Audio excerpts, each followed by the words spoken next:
Radhe Radhe. Let's come to the topic. And the first question which was put forward was, what is bhakti? I would like to see this in a very different way. If I'm allowed, then I will ask this question. Instead of asking what is bhakti, I would like to ask what bhakti is not. What bhakti is not. It's like everything which we look around, which connects to our life, is grounded in bhakti. Our life itself stands upon the platform of bhakti. And it's a very bold and very broad statement. And I am not making this statement. This statement was made 500 years back by the Lord himself.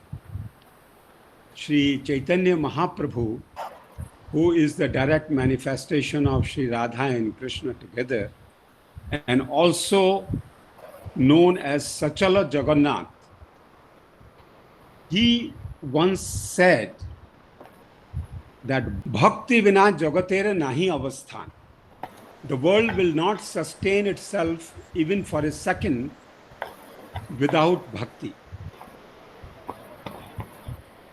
Then if Mahaprabhu makes this statement that bhakti is the sole substratum on which the world subsists, the whole existence and sustenance of the world depends on bhakti, then we will have to explore what is bhakti. What is bhakti? The answer lies in the term itself. If we are using the word in the Sanskrit language, bhakti, then the language of today's conversation is English. Bhakti literally means in the dictionary to serve. And in Hindi, it means seva. When we say it in Sanskrit, bhakti, it becomes a very loaded terminology. It appears it is something supernatural, something out of this world, something very spiritual, something sublime, nothing to do with the ridiculous worldly reality, and so on and so forth. But the moment we go to the literal translation of bhakti as seva, then we are little comfortable in handling bhakti, or in English, service, for that matter. So, what is seva? What is bhakti? And why is it so important that this is the sole ground on which the reality of this world exists or subsists? The answer lies within us, because we are the only source of knowledge in the ultimate sense, with which we have been born. So when we look within, what we find that we are. We cannot question our existence. Our being is a given fact. Even I take Doctor of Letters degree in Advaita Vedanta or Buddhism or something like that and say this world is Maya, everything is false, Brahma Satyam, Jagat Mithya, everything is false, I am also false. And if I cry from the rooftop that I am not, what does it prove? It will prove, even for an idiot like me, I will say, all right, Lisa, if you are crying from the rooftop that I am not, under the influence of the Vedantic tradition, then who is that person who is crying out that I am not? Your negating yourself is proving your existence. And this cannot be questioned for any living being. Whoever is a living being, so far as he or she or it is living, their existence cannot be questioned. So the first swabhav of us emerges that we are. But our being itself is not important, neither significant. And it is completely meaningless if we are not aware of our existence. God willing, no one should go into an existence which is comatized, where the consciousness is put in a little rest. It is not completely wiped out. There's no full stop to the consciousness. The full stop will be easier and comfortable, what we call death. But the alpaviram, the comma, is deadly and most unwelcome. But at the same time, we are living.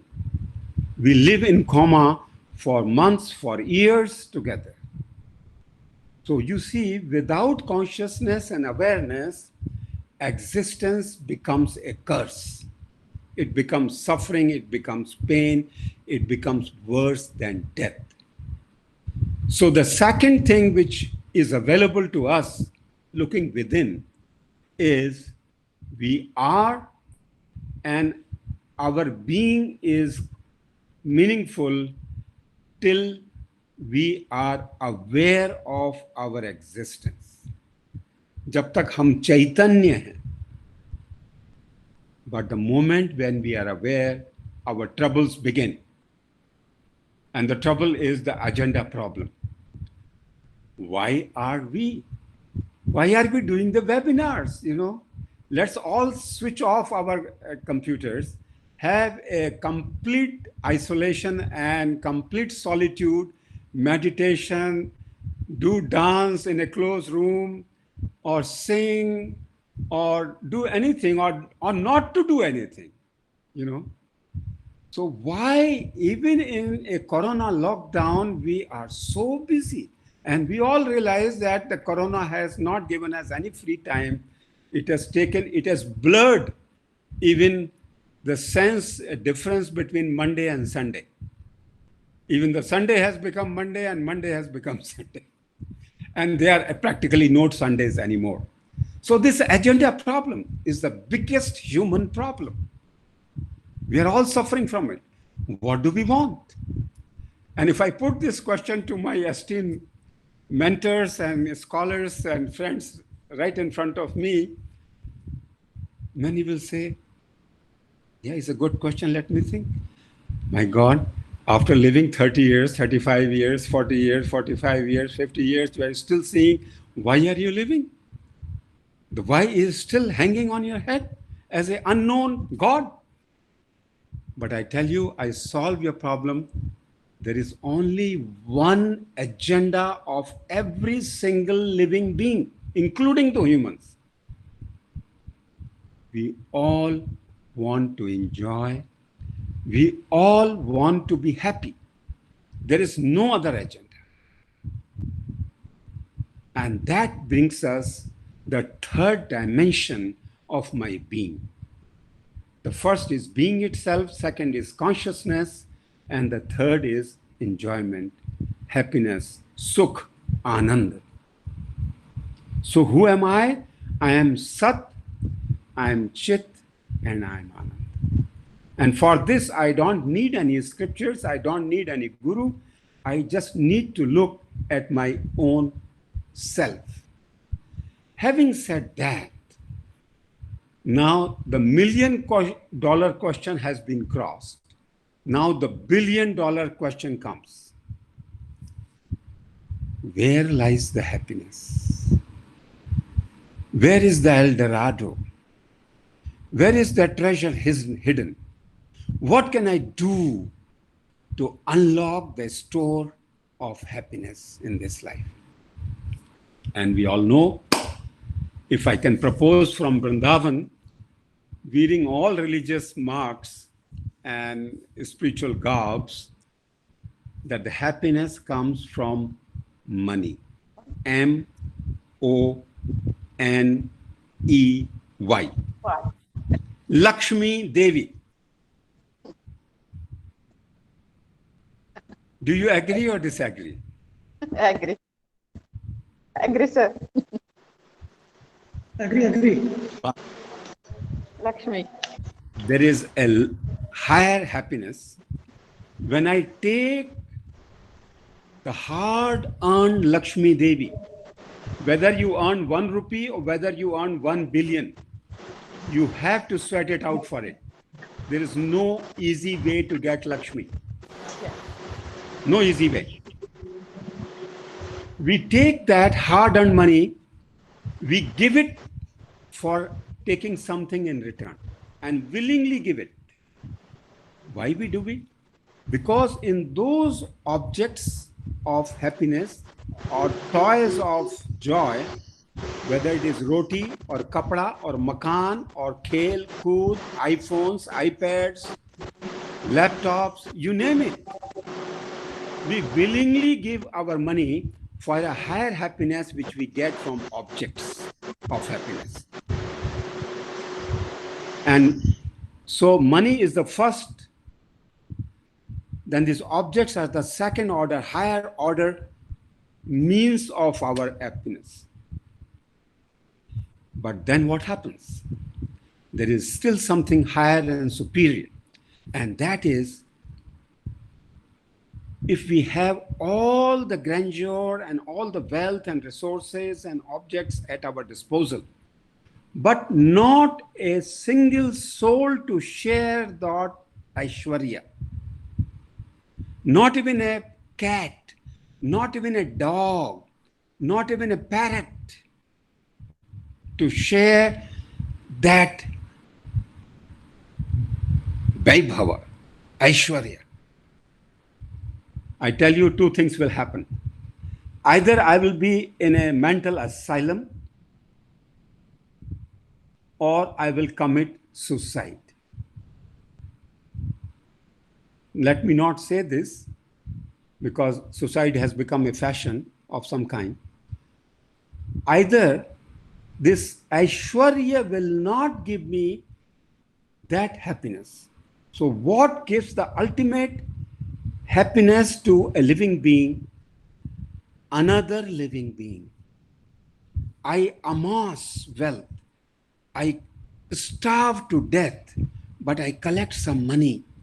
And in the end of my life, I give it to someone जिसके ऊपर मेरा दिल है. वो मेरी माँ हो सकती है, मेरी पत्नी हो सकती है, मेरी प्रेमिका हो सकती है, मेरी बेटी हो सकती है, बहन हो सकती है, कोई भी हो सकता है. तो सब कुछ न्योछावर जिसके ऊपर है, वह एक व्यक्ति जितना सुख एक दूसरे व्यक्ति को देता है, उतना ना रुपए पैसे से सुख मिलता है, ना सुख के ऑब्जेक्ट्स खेल खिलौनों से मिलता है. खेल खिलौने यदि संग में कोई खेलने वाला है तो मीनिंगफुल है, नहीं तो एब्सर्ड है, वो दुख देते हैं. तो धन में सुख है, रोटी कपड़ा मकान में सुख है, और एक व्यक्ति को दूसरे व्यक्ति में सुख है. But there is a catch. There is a huge catch. If this happiness lies in the living beings, then there are at least 7.5 billion living beings, human beings on this planet. This Mother Earth should be exploding with the bombs of happiness and enjoyment. आनंद का विस्फोट होना चाहिए. लेकिन इस संसार में क्या मिल रहा है हमें? क्या है? अगर एक व्यक्ति को दूसरे व्यक्ति से खुशी मिलती है, और ये हमने अभी देखा कि मिलती है, इसमें झूठ नहीं है, लेकिन क्यों नहीं मिल रही खुशी? जो बैंक के कैश चेस्ट को मैनेज करता है, जिसमें करोड़ों रुपए वो हैंडल करता है, क्या उस कैश के समुद्र के बीच में रह के उस मैनेजर को खुशी मिलती है? उसको केवल तनाव मिलता है, कष्ट मिलता है, और वो भगवान को मनाता है कि गुलाबी रंग के कागज की एक गड्डी कम ना हो जाए रात को। वो भगवान को मनाता है, वो तनाव में जीता है। नोट के समुद्र में रहते हुए भी वो तनाव में जीता है। That means the money in itself has no capacity to radiate happiness. Haldiram की दुकान में नौकरी करने वाला उस मिठाई से, नमकीन से, चाट पकौड़ी से कोई सुख नहीं ले पाता, लेकिन वहां से एक समोसा खरीद के जब निकलता है तो उसके जीभ में स्वाद आता है। पूरी दुकान उसको स्वाद नहीं देती, तनाव देती है, उसको डांट पड़ती है। और उसी तरह से ये दुनिया में इतने आनंद के बबूले हैं जिनको हम व्यक्ति कहते हैं, किंतु उनसे कोई खुशी नहीं मिलती। तो फिर खुशी कहां है? The happiness lies in relationship. मुझे वही पैसा खुशी देता है जो मेरा है। आप लोग सब धनवान मेरे सामने बैठे हैं, मैं आपके पैसे से ईर्ष्या कर सकता हूं, दुखी हो सकता हूं, मुझे कोई खुशी नहीं मिलती। आप जो कोरोना में और विभिन्न प्रकार की जितनी भी रेसिपी की किताबों को आप पलट पलट के और रोज नए भोग बना रहे हैं, उससे मुझे क्या लाभ हो रहा है? हाँ, अगर मेरी थाली में अगर रूखी रोटी भी है जो मेरी है, वो मुझे स्वाद देती है। और इस 7 अरब लोगों में जो व्यक्ति मेरा है, उसी से मुझे सुख है और उसी से मुझे दुख है। So the relationship is the key to happiness. और कहानी को जल्दी आगे बढ़ाते हैं। $1 ट्रिलियन क्वेश्चन, $1 मिलियन क्वेश्चन तो हो गया, $1 बिलियन क्वेश्चन भी हो गया। अब खरबों का सवाल है। खरबों का सवाल है कि इस रिलेशनशिप को कैसे नर्चर करें और इस रिलेशनशिप को कैसे सस्टेन करें। आजकल तो चाहे वो शादी.com हो या कुछ भी हो, इंटरनेट की कृपा से रिलेशनशिप बहुत जल्दी बन जाती है। और कहते हैं कोई टिंकर वगैरह भी आप कर दें तो और भी रिलेशनशिप बन जाती है। किंतु वह रिलेशनशिप जितनी जल्दी बन रही हैं उतनी जल्दी टूट रही है। रिलेशनशिप्स को टूटने का अनुपात प्रतिदिन बढ़ रहा है। क्या कर रहा है? यदि संबंध में सुख है तो वह टूटना नहीं चाहिए, और यदि टूट रहा है तो इसका मतलब है कि कोई और फैक्टर है जो संबंध को सस्टेन करता है। वह फैक्टर क्या है? वह फैक्टर क्या है? क्या हम संबंध को धन से बचा सकते हैं? क्या अपने रूप के और ऐश्वर्य के रौब दाब से, विद्वता से हम संबंधों की रक्षा कर सकते हैं? मुझे नहीं लगता, मुझे नहीं लगता। तो संबंध की रक्षा कैसे की जा सकती है? और आपकी तरफ से मैं यदि उत्तर देने की चेष्टा करूं समय बचाने के लिए, होना तो ये चाहिए था कि हम और आप ज्यादा बोलते, मैं कम ज्यादा सुनता, किंतु उल्टा हो रहा है। जो भी कुंजलता जी और चित्रलेखा जी का आदेश है वो मानना ही पड़ेगा। तो एक ही प्रक्रिया है, एक ही साधन है जो संबंध को सुरक्षित कर सकता है, संबंध को बल प्रदान कर सकता है और उसको बचा के रख सकता है, और वह है सेवा। सेवा, सेवा के अतिरिक्त संबंध को संभालने की ताकत किसी भी वस्तु में, किसी साधन में नहीं है। और उसको यदि हम समझें, जिसको हम संस्कृत में भक्ति कहते हैं, क्योंकि भक्ति शब्द जो बना है वो भज धातु से बना है। हमारे हर शब्द की एक मेटल है, एक सब्सटेंस है, जिससे वह शब्द रूपी ऑब्जेक्ट बनता है। तो भज सेवायाम धातु, सेवा के अर्थ में जो भज धातु है वो विभक्त करने के अर्थ में भी आती है, किंतु मूल रूप से भज सेवायाम धातु, और उसमें तिन प्रत्यय लगाकर हम भक्ति शब्द का प्रयोग करते हैं, और वही हिंदी में सेवा है और अंग्रेजी में सर्विस है।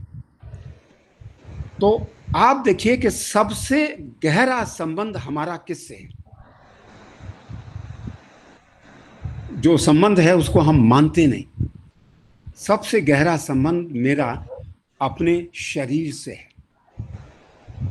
जब मेरा संबंध मेरे शरीर से हुआ तो मेरे माँ बाप ने नगाड़े बजाए, शहनाइयां बजवाई, बोले कि जन्म हो गया, जीवन शुरू हो गया। जब मैं शरीर से जुड़ा, शरीर से जब संबंध जुड़ा मेरा, तो जीवन प्रारंभ हो गया। तो आप देखिए वो जीवन कब तक है? जब तक मैं शरीर से जुड़ा हुआ हूं तभी तक मैं जीवित हूं। जिस दिन मैं शरीर छोड़ दूंगा उसको कुछ कहते हैं, उस दिन को कुछ कहेंगे, शायद मृत्यु कहते हैं।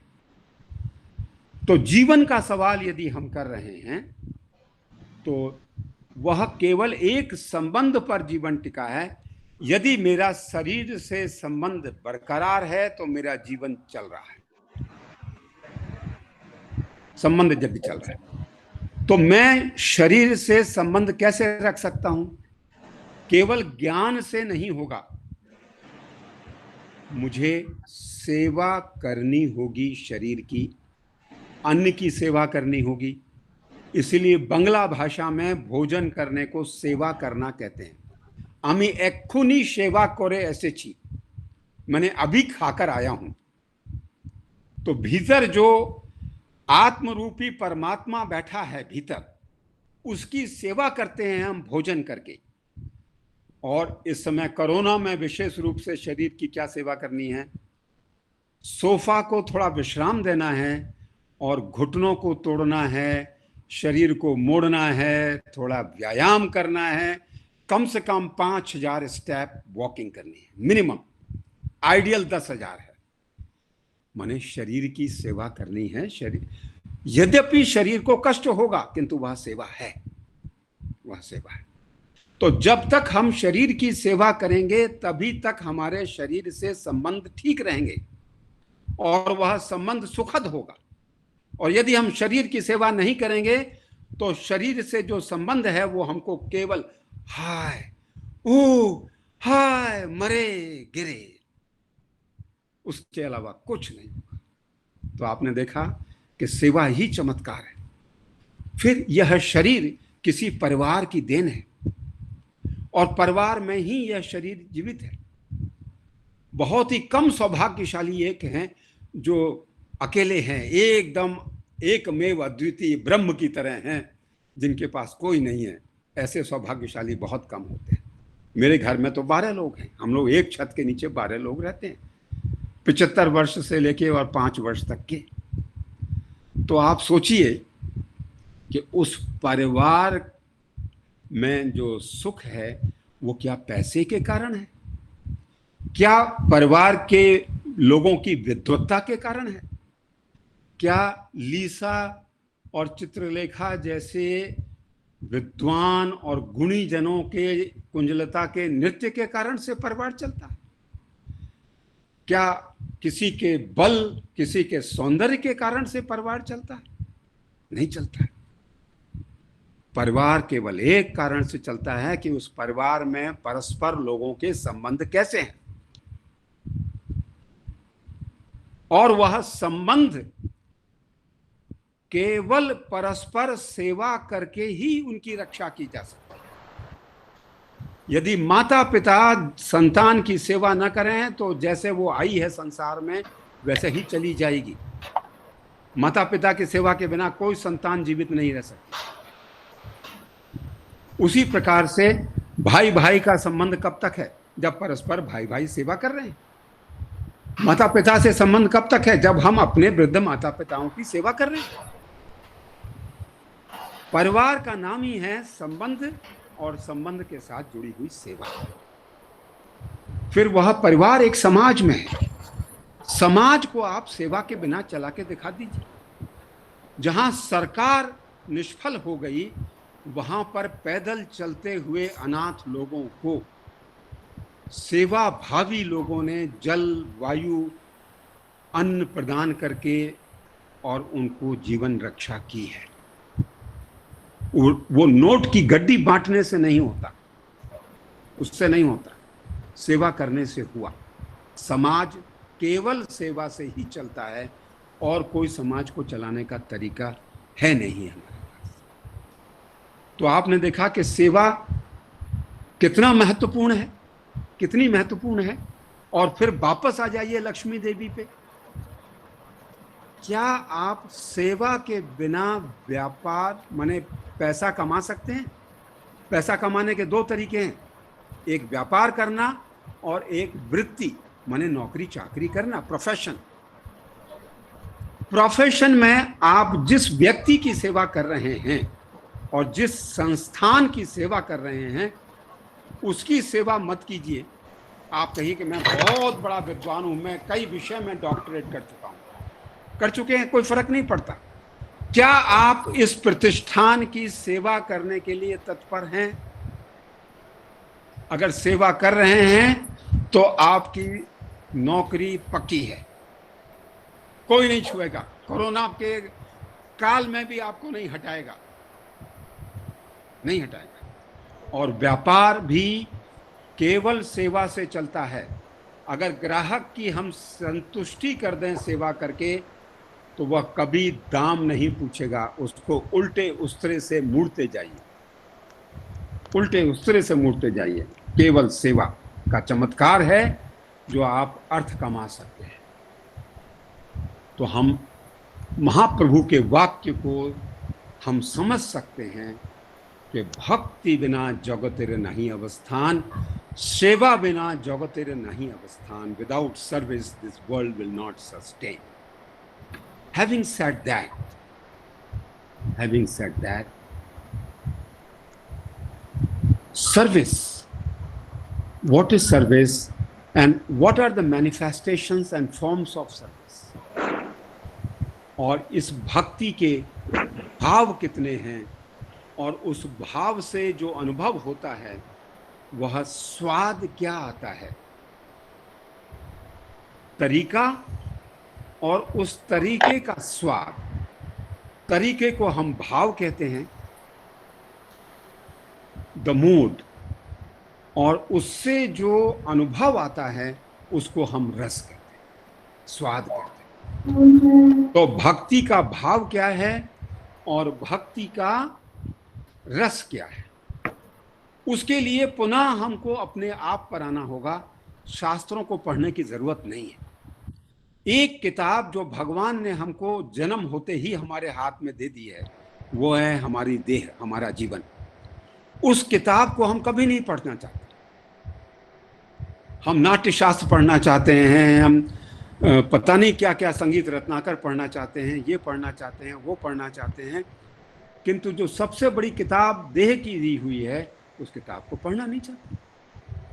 तो वह इस देह की किताब को हम वापस दोबारा पढ़ें तो भक्ति के भाव और भक्ति के रस और उनके प्रकार हमको समझ में आएंगे। तो यह देखना होगा कि मनुष्य होने के नाते हमारे संबंधों के प्रकार कितने हैं।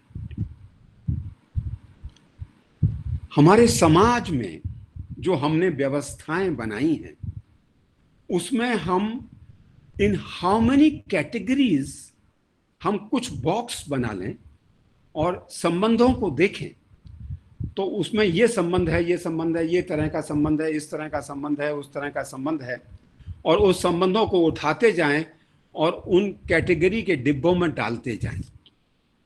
तो एक डिब्बा है, उसका लेबल लगा है प्रोफेशनल रिलेशनशिप्स। उसमें नौकरी चाकरी का जितना प्रकार है वो सब उसमें डाल दिया जाएगा।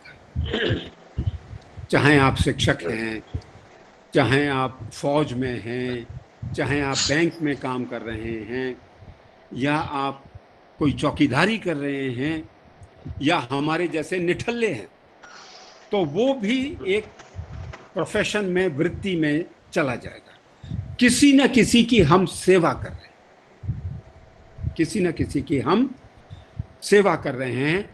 और स्वामी और सेवक के बीच में जो संबंध होता है, एम्प्लॉयर के बीच में जो प्रोफेशनल रिलेशनशिप है, वो एक डिब्बे में हम डालते चले तो एक कैटेगरी हमको मिलेगी, एक भाव मिलेगा, सेवा करने का एक तरीका मिलेगा। दूसरा, उससे अलग एक संबंध होता है जिसको हम कहते हैं पारिवारिक संबंध। अभी हम बात करके आए हैं उसकी। तो परिवार में जितने प्रकार के संबंध हैं, माँ बेटे का संबंध है, पिता और बेटी का संबंध है, बहन बहन का संबंध है, भाई भाई का संबंध है, भाई बहन का संबंध है, बुआ चाची ताई और फूफी और बकुल भागनार जमाई और भतीजे की, बुआ की, चाची की, मौसी। हमारे यहाँ तो संबंधों की कोई कमी नहीं है। ये तो दरिद्र है अंग्रेजी भाषा, जो उनके पास दूसरा शब्द नहीं है अंकल और ऑन्ट के अलावा। हमारे यहाँ तो मौसा भी है, फूफा भी है, चाचा भी है, ताऊ भी है, और बड़ा ताऊ भी है, छोटा ताऊ भी है, सब कुछ है। तो हम तो समृद्ध हैं, किंतु वह एक डिब्बे में डालना पड़ेगा जिसको हम कहेंगे पारिवारिक संबंध। पारिवारिक संबंध। फिर एक और संबंध हैं जो परिवार के हट के हैं, जिसको हम कहते हैं दोस्ती के संबंध, फ्रेंडशिप्स। और वो अलग अलग आयु में हो सकती हैं, अलग अलग वृत्ति के लोगों के बीच में हो सकती हैं, अलग अलग लिंग के लोगों में हो सकती हैं। उसकी कोई सीमा नहीं है, किंतु दोस्ती माने दोस्ती। गरीब अमीर में हो सकती है, मूर्ख और विद्वान में हो सकती है, तो वो हो सकती है। दोस्ती का एक संबंध होता है, मित्रता। तो उसको एक डिब्बे में डाल दिया। फिर एक और खांचा समाज में हमको देखने को मिलता है, और वह है माधुर्य भाव का संबंध, प्रीति का संबंध, प्रेम भाव का संबंध, प्रेम भाव का संबंध। तो ये जो डिब्बे बने, और एक डिब्बा एक अलग रखते हैं, वो बाद में काम आएगा, जो इन सब खांचों से परे कोई यदि संबंध हमको मिल जाएगा तो उस डिब्बे में डालेंगे। अभी तक तो नहीं मिला, तो इसको हम अपनी भाषा में अगर कहें, then the first box is दास्य भाव, प्रोफेशनल रिलेशनशिप्स, स्वामी सेवक भाव। The second is वात्सल्य भाव, the family relationship, the filial relationships. The third is sakhya bhav, sakhya bhakti. And the fourth is madhurya bhav, madhurya bhav, जिसको हम गलत रूप से एरोटिक ट्रांसलेट करते हैं, वह एमोरस है, वह प्रेममय संबंध मात्र, माधुर्य रस का। तो इन भावों से जो अनुभव होता है, स्वामी सेवक भाव से हम संबंध बना के जब सेवा करते हैं, भक्ति करते हैं, तो जो अनुभव होगा वो दास्य रस का अनुभव होगा, दास्य भक्ति रस का अनुभव होगा। जब हम पारिवारिक खांचे में और सेवा करते हैं, भक्ति करते हैं, तो जो अनुभव पैदा होगा, जो स्वाद आएगा, वो वात्सल्य रस का स्वाद आएगा, वात्सल्य रस का स्वाद आएगा। और दो मित्रता के बीच में जब सेवा, परस्पर दो मित्र एक दूसरे की जब सेवा करते हैं, तो जो स्वाद आएगा उसको हम सख्य रस कहेंगे। और दो प्रेमियों के बीच में, जो परस्पर दो प्रेमी चाहे वो दो पुरुष हो, चाहे दो स्त्री हो, चाहे स्त्री पुरुष हो, कोई भी हो, चाहे वो पति पत्नी हो या विशुद्ध प्रेमी प्रेमिका हो, कोई फर्क नहीं पड़ता, किंतु दो प्रेमी चाहिए जो मधुर भाव से जुड़े हैं। उन दो के परस्पर सेवा करने के जो तरीके हैं, उससे जो जीवन में स्वाद आएगा, उस स्वाद का नाम है मधुर रस, मधुर भक्ति रस, मधुर भक्ति रस। तो क्या इन रसों में वर्गीकरण तो हमने देख लिया, किंतु इनमें क्या कोई, is there a hierarchy? Are these rasas on the same level or they are richer or higher to each other? Is there a classification of degree? So what is sambandh? If we understand the term sambandh, relation does not explain anything. Sambandh explains. Sambandh means sampratyaya and bandh. Bandh माने बांधना, जोड़ना, and some माने सम्यक रूप से और संपूर्ण रूप से। So immediate bond binding and intimate binding, वह संबंध है। नहीं तो बंधन ठीक है, लेकिन हमने सम जोड़ा, सम्यक होना चाहिए और संपूर्ण होना चाहिए। तो मानव जगत में संपूर्ण जो बंधन है वो केवल माधुर्य भाव में है, माधुर्य भाव में। जो बेस लेवल का संबंध है वो प्रोफेशनल रिलेशनशिप है, स्वामी सेवक भाव का, और बहुत सी दूरियां उसमें रह जाती हैं। इंटीमेसी नहीं है, पूर्णता नहीं है। अपने आप में पूर्ण है, अपने आप में पूर्ण है, किंतु तटस्थ रूप से देखें, it is not a total relationship. So the more complete relationship is the family bonds. जो स्वामी सेवक भाव में जो निकटता है, उससे अधिक निकटता भाई भाई में है, बाप बेटी में है, मां के साथ है, अधिक निकटता है। किंतु उससे भी ज्यादा निकटता, the closeness comes between two friends. The daughter will not share the heart with the mother. I do not know. But she will share it with her best friend. वहां निकटता ज्यादा है, और उससे भी अधिक जब मधुर्य भाव का जब संबंध बनता है, जिसको हम कांत कांता भाव की बात करते हैं, कांत कांता भाव की, तो उसमें there is nothing spared, everything offered. जो मनुष्य की सबसे बड़ी संपत्ति है लज्जा, वो भी अर्पण कर दी जाए, उसका पर्दा भी हटा दिया जाता है। Is a total intimacy and total immediacy, and vice versa. माधुर्य भाव के अंतर्गत सख्य भाव की संभावना है, वात्सल्य भाव की संभावना है, और दास्य भाव की संभावना है।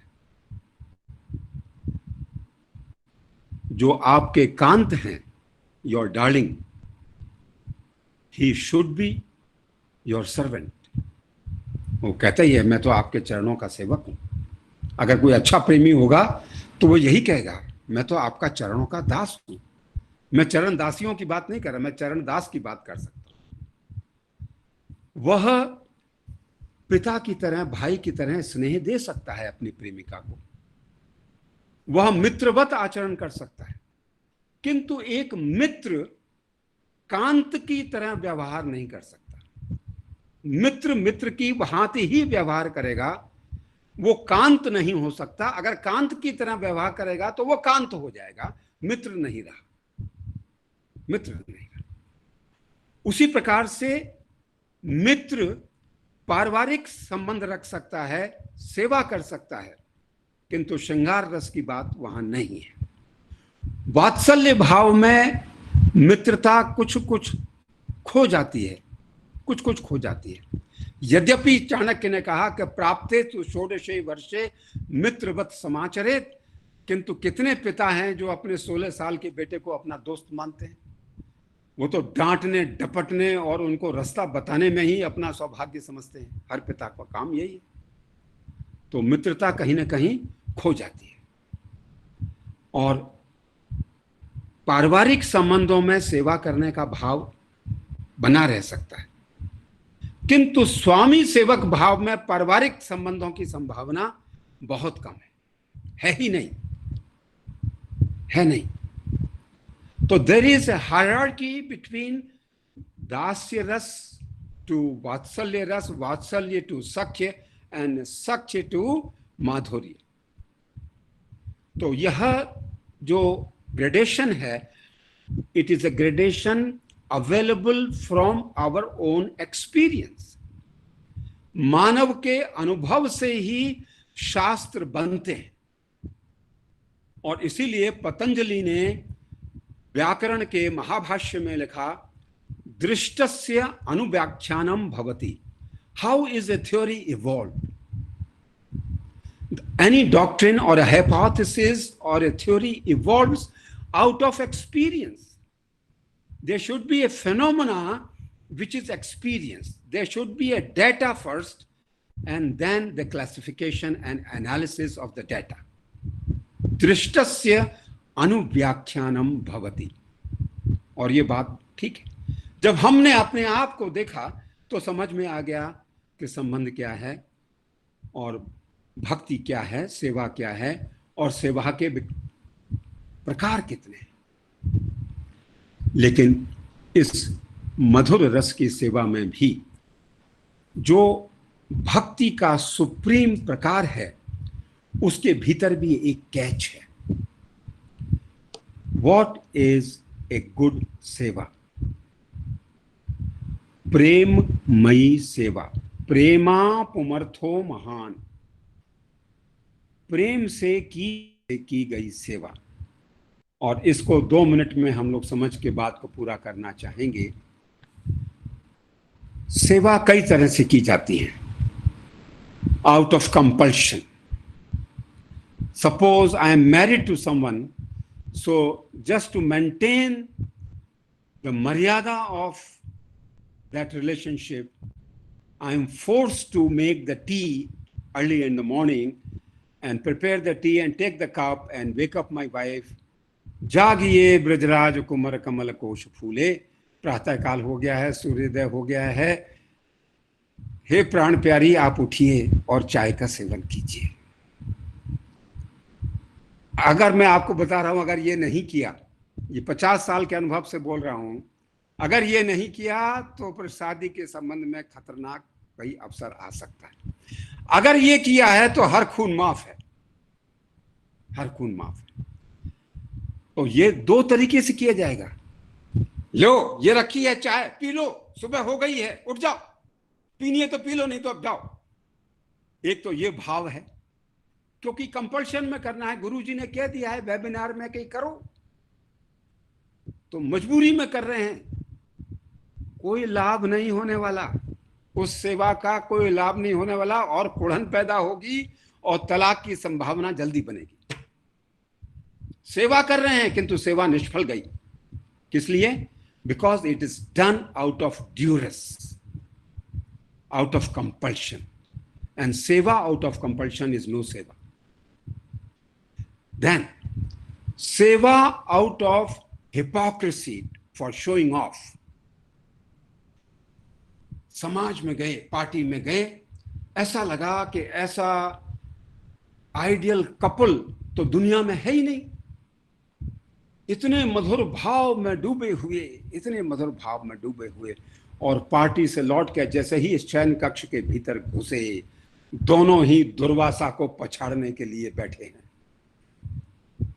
दुर्वासा का वध करने के लिए बैठे हैं, क्योंकि समाज को दिखाना था कि हम परस्पर कितना सेवा भावी हैं और कितना प्रेम करते हैं, किंतु था नहीं। तो वो जो पाखंड है सेवा में, the hypocrisy, it will also किल सेवा। उस सेवा से केवल थकान मिलेगी, कोई रस नहीं मिलेगा। सो सेवा कैसे करनी? Out of love. This 4 letter word LOVE, 2.5 अक्षर प्रेम का, अभी तक कोई नहीं समझ पाया है, किंतु कुछ आचार्यों ने बड़े सरल तरीके से समझा दिया। बोले कोई भी काम करो, पहले तो संबंध बनाओ, संबंध बना के उस संबंध की रक्षा करने के लिए जो सेवा करोगे, सेवा किसी कर्म से ही तो मालूम पड़ेगी। खाली सेवा सेवा सेवा सेवा ये रटने से, सेवा का गीत गाने से सेवा नहीं हो। सेवा करनी है, जिसकी हम सेवा कर रहे हैं उसकी भलाई किसमें है, उसकी भलाई किसमें है। तत् सुखे सुखित्वम। जो हम सेवा कर रहे हैं, क्या वह दूसरे के अनुकूल है, क्या उसके भीतर वह रस उत्पन्न कर रहा है। और यही बात हम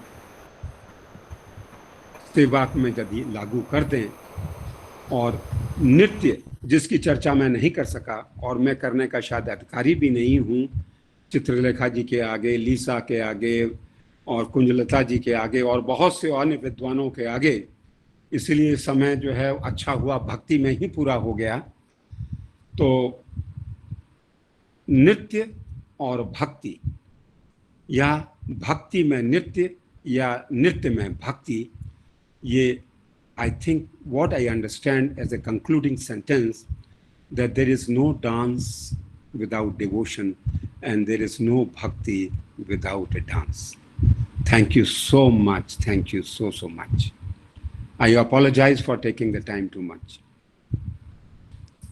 महाराज जी, आपका बहुत बहुत धन्यवाद। Today, really we are enlightened by your enlightened words. आचार्य जी के श्री चरणों में मेरा फिर से सादर नमन।